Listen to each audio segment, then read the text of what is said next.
Hall of Famer Rick Barry joining me here on the Rich Eisen Show. What do you think about LaVar Ball, Rick? He just has to stop talking. He's doing such a disservice to his son. His poor son has got to go. He goes to a press conference. He's got to talk about his father having these big verbal battles with Charles Barkley and now LeBron James and saying the things that he says. I mean, why would you do that to your son? He's doing a disservice to his son. I mean, obviously, every parent loves their child, and I love my children. And I tell people, I'm not telling my son's better than somebody. Canyon, I tell you, from a standpoint of a basketball person, I think I have a little more credibility than perhaps Mr. Ball as far as knowing about the game.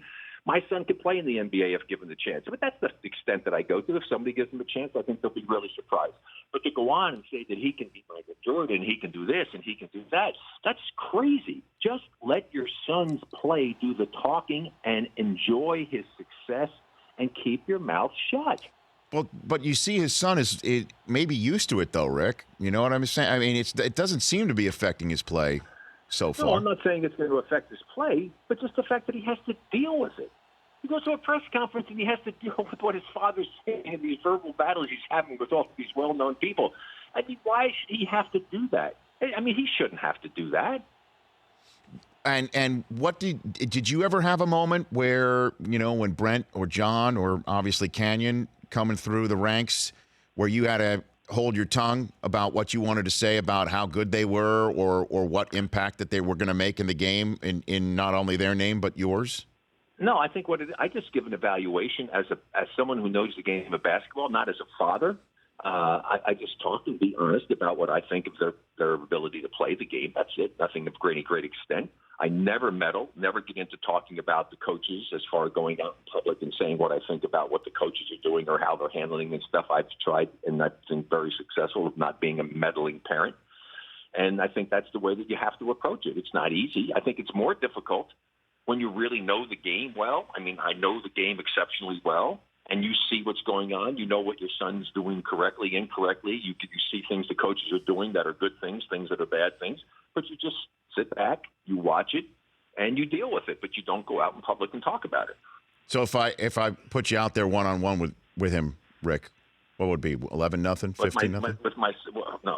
With LaVar. If we were shooting we shot underhand pig once the other day. Somebody got us to do it because I never usually compete with my son. He's just screwing around from underhand from long distance, and I was able to sneak out a victory on him. I said, son, don't worry about shooting underhand from crazy distances. You just keep doing it well with the free throw line. And he has. He was almost at 90%. He was so mad at himself when his 43rd consecutive free throw didn't go in, and he would have been at 90%, and so that upset him. But he's still shooting 88%, and that's the most important thing. But I don't compete against my boys. The closest I came was with Brent when he was trying out for the NBA when they had that pre-draft deal. And we did he said, let's play horse. So we played horse. I don't know why I said I would do it because I just never had competed against my boys. No, I meant you had to play with me. I meant you versus LaVar Ball, Rick. Oh, LaVar Ball, yeah. Give me a break. I mean, hey, come on. I mean, it's so insane that this guy is doing what he's doing. It just really is. And you know what? Here's the deal. He's getting all this recognition, all this publicity. I guess he's vicariously trying to, live through his son with this and getting all this national attention. And it's the old squeaky wheel getting the grease. And, it's crazy. But I don't play one-on-one anymore. I'd be happy to shoot him free throws, though. The Rich Eisen Show, weekdays at noon Eastern on Audience.